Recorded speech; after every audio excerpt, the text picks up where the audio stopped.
பாரத பிரதமர் நரேந்திர மோடி தமிழகம் வருகை. தமிழக முதல்வர் பிரதமரை வரவேற்கிறார். அவர் கலந்து கொள்ளும் நிகழ்ச்சியிலும் கலந்து கொள்வார் என தெரிய வருகிறது. பாரத பிரதமர் நரேந்திர மோடி வருகின்ற 19ஆம் தேதி 12:30 மணி அளவில் ஆந்திராவில் இருந்து புட்டபர்த்தியிலிருந்து நேராக கோவை விமான நிலையம் வந்தடைகிறார். மதியம் 1:25 மணி அளவில் அங்கிருந்து புறப்பட்டு 1:40 மணி அளவில் கோவை கொடிஷியா அரங்கில் நடைபெறும் தென்னிந்திய இயற்கை விவசாயிகள் கூட்டமைப்பு மகாநாடில் கலந்து கொள்ளும் பிரதமர் இந்த மகாநாட்டில் 18 விவசாயிகளுக்கு சிறந்த விவசாயிகளுக்கான இயற்கை விவசாயிகளுக்கான விருது வழங்குகிறார்.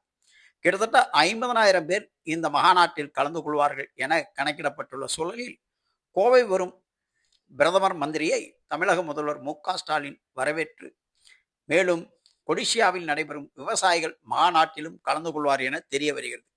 இந்த தகவலை முன்னாள் பாஜக தலைவர் அண்ணாமலை உறுதி செய்யப்பட்ட நிலையில் கிட்டத்தட்ட 3000 போலீசார்கள் கோவை விமான நிலையத்தில் பாதுகாப்பு பணிக்காக அமர்த்தப்படுகிறார்கள்.